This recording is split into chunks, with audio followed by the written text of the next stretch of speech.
네, 코로나19 신규 확진자 수 1,882명 기록하고 있습니다. 51일째 네 자릿수를 기록하고 있는데 4차 대유행이 아직 꺾일 기미가 보이지 않고 있습니다. 이런 상황에 하루 사망자 수가 20명이 나오면서 4차 대유행이 시작된 이후 최대치를 기록했습니다. 김윤 서울의대 의료관리학과 교수와 함께 이야기 나눠보겠습니다. 어서 오세요. 어서 오십시오. 안녕하십니까? 안녕하십니까. 교수님, 오늘 신규 확진자 수가 어제보다는 줄었습니다만 2,000명 안팎으로 계속 나오고 있고 네. 오늘 1,882명. 현재 상황을 어떻게 진단하고 계십니까? 현재 상황은 뭐 1,800명대를 오르락내리락하는 정체기로 볼 수 있을 것 같고요. 그 일주 내에서 대개 화요일 날 가장 많은 확진자 수가 발생하고 네. 토, 일, 월이 확진자 수가 줄어드는 양상을 보이는 한 주 내에서 일별 변동을 보이고 있는데요.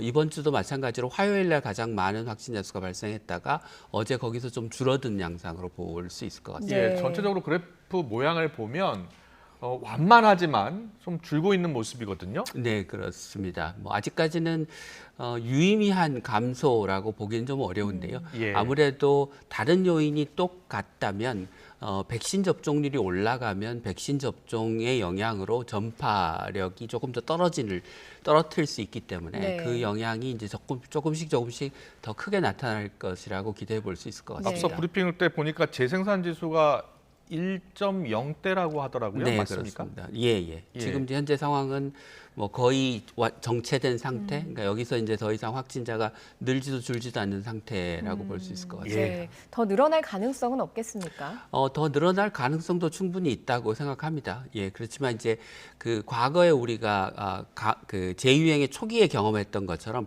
급속한 확산세를 보일 가능성은 그렇게 네. 높지 않기 때문에 늘어나더라도 완만한 증가를 보일 가능성이 높습니다. 여러 지표 가운데 이동량이 좀 줄고 있다는 소식도 들리고요. 네. 다만 걱정스러운 것은 광복절 연휴 기간 영향이 네. 아직 나타나지 않았다 이렇게 보는 분도 있더라고요.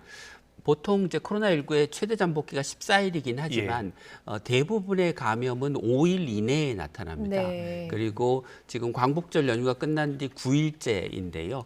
9일이 지난 시점에서는 그 코로나19 확진자가 있다고 하더라도 거기서 새로운 전파가 일어날 가능성은 거의 없어서 네. 광복절 연휴의 영향은 사실상 거의 다 나타났다고 보는 게 맞을 네. 것 같습니다. 예. 네, 수도권 확진자의 비율이 계속해서 줄지 않고 있거든요. 어떤 네. 영향 때문에 그렇다고 봐야 될까요? 뭐 가장 기본적으로는 델타 바이러스의 전파력이 높은 것이고요. 두 번째는 이제 정부가 조금 전에 사회적 거리두기에 효과가 있다고 얘기를 했지만 사실 사회적 거리두기의 효과가 작년에는 있었지만 올해는 없다는 최근 그 서울대 의대 연구 결과가 발표가 됐고 예. 그 실제 사회적 거리두기의 효과가 초기 2주에는 좀 있는 것처럼 보였는데 네. 그 이후에는 효과가 좀 떨어지는 양상을 보이고 서울대 연구 자료죠. 예, 서울대 연구 자료는 전반적으로 올해 들어서 사회적 거리두기를 했는데도 불구하고 이동량이 감소하지 않고 또 이동량의 변화와 확진자 수의 증가가 유의한 상관관계를 보이지 않는다는 것입니다. 그래서 뭐 전 세계적으로도 그 연구에서는 한 39개 OECD 국가의 사회적 거리두기와 코로나19 확진자 수의 양상을 비교를 했는데 작년에는 꽤 많은 나라에서 네. 사회적 거리두기가 효과적인 걸로 나타났는데 올해는 대부분 사회적 거리두기의 효과가 상당히 떨어져서 나타났고 그 이유는 어떤 그 이유는 이제 오랜 배경입니까? 피로감이기도 하고요. 또 사회적 거리두기를 하더라도 사람들이 방역 수칙을 지키더라도 일상생활의 활동을 줄이지 않는 그런 양상들을 보이고 있고 또 활동량이 늘어나더라도 감염 위험을 피해가면서 낮춰가면서 활동을 하고 있기 때문이라고 네. 생각을 하고 있습니다. 알겠습니다. 그 아는 사람들끼리의 감염이 많은 상황이잖아요. 그런 네. 상황도 사실은 조심하고 있긴 하지만 아는 사람들끼리는 계속 만나고 있기 때문에 네. 사회적 거리두기에 효과가 없다 이렇게 볼 수도 있겠습니다. 예, 그렇습니다. 그러니까 이게 예전에는 코로나19에 대한 공포감이 컸기 때문에 확진자 수가 늘어나고 정부가 사회적 거리두기의 단계를 올리면 일상생활을 크게 줄였는데 지금은 그 공포감이 상당히 줄어 있는 상태고 그러니까 정부가 단계를 올리면 단계의 수칙에 맞춰서 생활하지만 활동 자체를 많이 줄이진 않는 그러니까 4명이 못 모이게 하면 2명 따로 모이지 네. 아예 안 모이진 않는다는 겁니다. 공포감도 좀 줄었고 백신 맞은 분들도 좀 네. 늘고 있고 그렇다 보니까 정부가 사회적 거리두기를 강화해도 활동할 것은 하는 그런 네. 모습이 나타나고 있다는 거네요. 네, 그렇습니다. 알겠습니다. 네. 그리고 걱정스러운 게 지금 사망자 수가 오늘 20명 나왔습니다. 네. 물론 지금 환자가 크게 늘고 있고 네. 또 중증 환자 비율이 높기 때문일 것 같은데 네. 상당히 걱정되거든요. 네.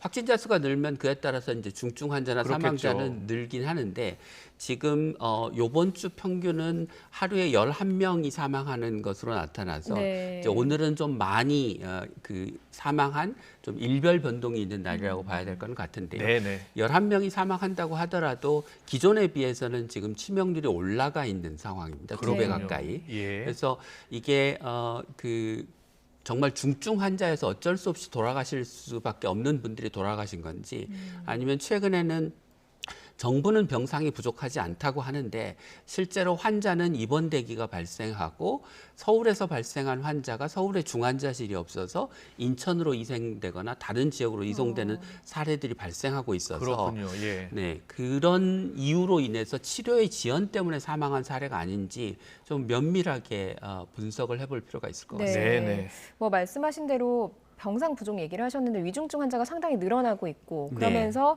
사망자도 더 늘어날 수도 있다라고 정부도 발표를 했거든요. 네. 어떻습니까? 더 늘어날 가능성이 있는 상황입니까? 확진자 수가 늘어나는 만큼 비례해서 늘어나는 거는 뭐 어쩔 수 없는 일인데요. 그거보다 더 많은 환자가 사망하면 이것은 환자를 잘 못 치료해서 우리가 치료가 늦어져서 사망하는 것일 수 있기 예, 때문에 예. 그 부분에 대해서는 정부가 원인을 찾아서 대응책을 좀 마련해야 된다고 생각하는데요. 네. 이게 근본적인 문제는 정부가 확보한 병상은 지금 다 차지 않아서 대개 병상 가동률이 60%, 70%인데 막상 환자를 받으라고 하면 병원이 안 받는 사례들이 속출하고 있고 네. 그것 때문에 입원 지연과 타 지역으로의 전원이 발생하고 있기 때문에 네. 이 정부가 단순히 병상을 동원해서 장부상으로만 병상이 있는 이 문제를 해결하기 위한 노력을 좀 해야 될 것 같습니다. 지금 저희가 최근에 네. 병원을 연결해 봤더니 네. 실제로 에크모를 사용해야 네. 하는 환자들이 늘고 있고 네. 에크모가 거의 남아 있지 않다 이렇게 이야기하더라고요. 네네네. 이게 이제 중증 환자의 숫자가 늘어나면 이제 그럴 수밖에 없는 상황이기도 한데, 네.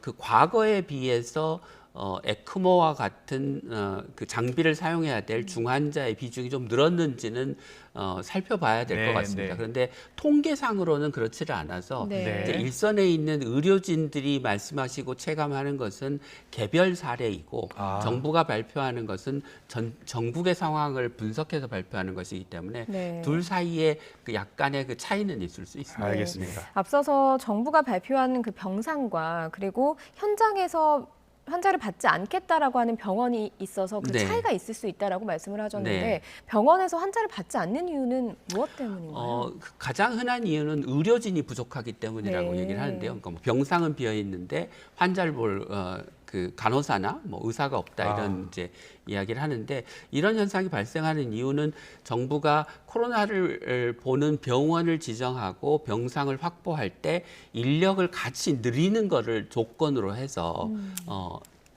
지정하고 병상을 확보한 게 아니고 병상만 확보하고 지원금만 주고 있기 때문에 이게 병원이 그 지원금을 받아서 인력을 더 고용할 것이라고 뭐 생각을 할 수는 있지만 네. 그게 보장되지 않고 있기 때문에 그리고 또 정규 인력을 확보하는 게 아니라 파견 인력이나 임시 인력을 쓰는데 임시 인력이나 파견 인력은 그 숙련도가 떨어져서 또 병원에 익숙하지 않아서 네. 이제 상대적으로 큰 도움이 되지 않는다는 문제가 있습니다. 네. 그래서 근본적으로 병원이 안정적으로 정규 인력을 고용해서 장기적으로 코로나 환자를 보는 시스템을 마련해야 될 것 같습니다. 알겠습니다. 그 의료 체계가 이 코로나19 환자를 어려움을 겪게 되면 네. 다른 병으로 응급실에 가야 될 분들이 있을 수 있지 않겠습니까? 네, 그렇습니다. 그런 응급 환자 치료도 어려움을 겪을 수 있다고 하던데요. 네네. 이제 일시적으로는 좀 그런 현상들이 예, 발생할 수 있는데요. 지금 현재 코로나 환자 진료를 위해서 사용하고 있는 중환자 병상이 한 800개 정도 되는데 그렇군요. 예. 우리나라 전체 중환자 병상이 한 10,000개쯤 되니까 한 8%쯤 확보해서 쓰고 있는 겁니다. 네. 근데 이제 중환자실에 입원한 환자 중에서 비응급 비중증 환자의 비중이 한 15% 정도 됩니다. 예. 그러니까 좀 아직은 여유가 있는 편이고요. 근데 그럼에도 불구하고 뭐 시설의 문제나 인력의 문제 때문에 일시적으로 중환자나 응급 환자가 병실이 부족해서 네. 입원하지 못하는 일들은 이전에도 있어 왔고 이게 코로나 때문에 조금 더 자주 발생할 수는 있는 상황입니다. 알겠습니다. 네, 이렇게 이제 병원의 병상 하나하나가 소중한데 병원에서 집단 감염이 나오게 되면 아무래도 네. 또 그 병원이 문을 닫으면 거기에 수용할 수 있는 인원이 없어지는 거잖아요. 그런데 네. 대구에서는 지금 집단 감염이 발생한 병원이 있거든요. 좀 주의를 기울이는데도 대구에 있는 병원에서 이렇게 확진자가 많이 나오는 이유가 있겠습니까? 확진자가 많이 나왔다고 하는 것은 꽤 오랜 기간 그 안에서 감염이 진행됐을 가능성, 또 기간이 아주 길진 않더라도 집중적으로 누군가 전파력이 높은 그 확진자로부터 여러 사람이 접촉을 했을 가능성 네. 두 가지가 있는데요. 최근에 나타나는 현상은 그러니까 3차 유행까지 흔히 발생하던 요양원, 요양병원, 병원에서의 감염이 백신 접종으로 크게 줄었는데 최근에 그게 다시 나타나는 양상을 보이고 있습니다. 이게 아마도 접종 이후에 그 면역력, 항체의 수준이 떨어지는 것과 밀접한 관계가 네. 있어 보입니다. 그래서 예. 결국은 이게 이제 추가 접종의 접종. 필요성을 일부 시사하고 있어서 앞으로 요양병원이나 의료기관에서의 집단 감염이 계속해서 조금 더 늘어날 가능성이 있다고 추정이 됩니다. 알겠습니다. 최근에 거리두기 효과가 조금씩 떨어지고 있다는 말씀해 주셨는데 그래서 지금 위드 코로나 네. 정책을 우리도 펴야 되는 것 아니냐 되는 네. 이야기가 많이 나오고 있습니다. 네. 교수님께서도 9월 말이나 10월 초에 예. 우리나라도 위드 코로나로 방역 체계를 개편해야 한다 그런 입장이시죠? 네, 그렇습니다. 그러니까 9월 말이나 10월 초가 되면 이제 50대 이상에 대해서는 접종이 끝나는 상태이기 때문에 2차 예, 접종까지 예. 우리가 고위험군의 높은 치명률을 백신으로 상당히 낮출 수 네. 있다라는 이제 낮출 수 있는 상황이 되는 것이고 그때가 되면 이제 그 집단 면역이 델타 변이의 높은 전파력 때문에 불가능해진 상황이기 때문에 지금처럼 높은 강도의 사회적 거리두기를 이제 단계적으로 낮춰가면서 예. 지속 가능한 소위 방역 시스템으로 네. 전환해야 우리가 한편으로는 좀 치명률을 낮추고 한편으로는 일상의 사회 경제적 활동을 다시 네. 복귀할 수 있는 그런 상황이 될 거라고 생각을 하고 있습니다.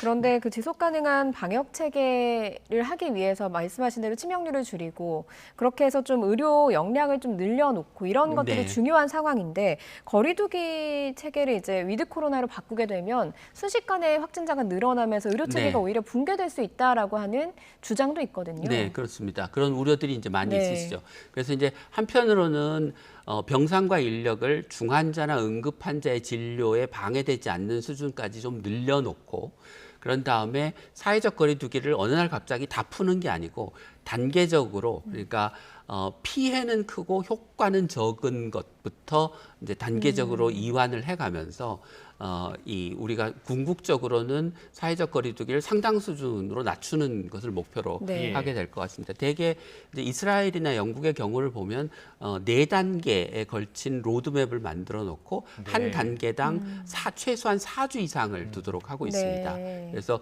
그 사이에 만약 확진자 수가 늘어나면 이행 계획을 좀 늦추거나 다른 조치들을 이제 포함하는 거죠.